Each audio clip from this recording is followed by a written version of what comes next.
Should I shoot him? Bro! Bro! No! This road rage idiot has no idea how lucky he is to be alive after this encounter.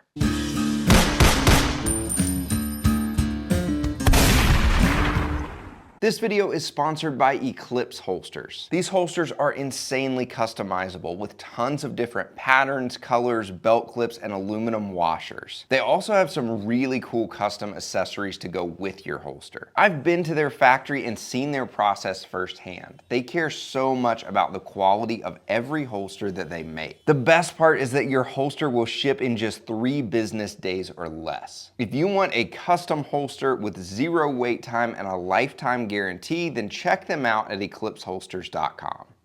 What is up, guys, and welcome back to Self-Defense Encounters, where we break down real self-defense videos so that you can learn from other people's stupid decisions instead of making your own. I don't know what started this road rage, and I don't think that they hit each other or anything. I think maybe it was just some aggressive driving or cutting each other off or something like that that leads to an amplified ego, which is pretty much how all of these things start.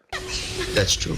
But you know when a road rage video starts with someone saying, "Should I shoot him?" it's gonna get crazy real fast. Let's watch this chaos unfold with audio, and then we can talk about what we can learn from this. Should I shoot him? Bro! Bro! No! I'm telling you right now. You pull that. You were the one that started it. Hey, man. I'm telling you right now. Give me the phone. Get the Bro, Get out of the car now. Pull that out of the car. Who the are you, bro? You're out of the Harry, you're getting arrested. You know this, right?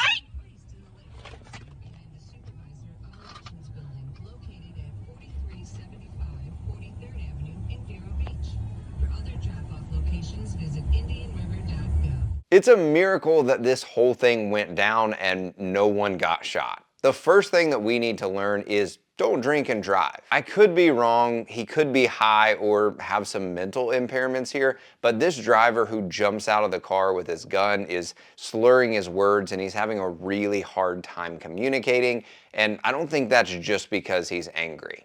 right now. You pull that. You were the one that started it. Hey, man.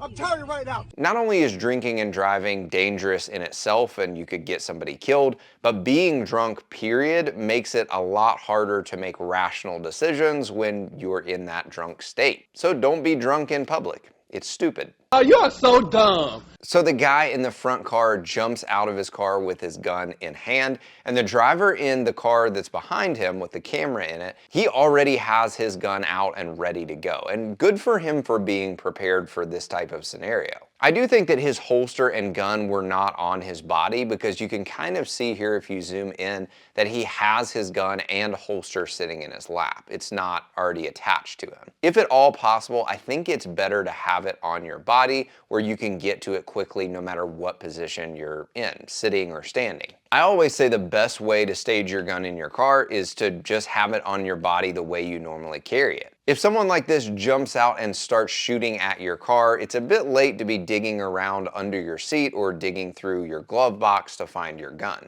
Big mistake. Big. Huge. So have your gun where you can get to it fast. All right, so Johnny Ringo here jumps out of his car with gun in hand and he's yelling at you to get out of your car. Can the other driver shoot this guy?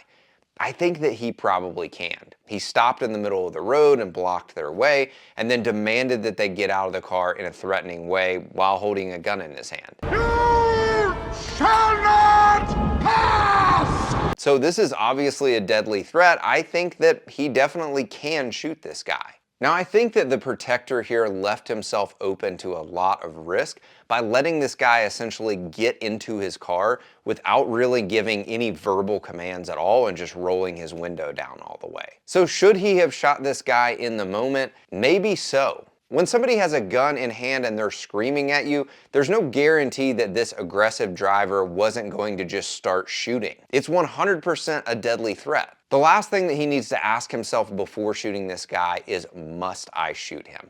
And I think ultimately that's why he didn't, because he didn't feel like he had to in the moment. He probably could have, and maybe he should have, but he didn't feel that he must in the moment. Like I said, I think it is a miracle that no one is shot. The last thing that we can learn, and guys, this is a big one, learn to use your words very carefully. You could be totally 100% morally in the right in a situation like this and still say all the wrong things that lets the guy get more and more angry and cause him to shoot you. Or at the least, don't help the situation. Phrases like, Bro!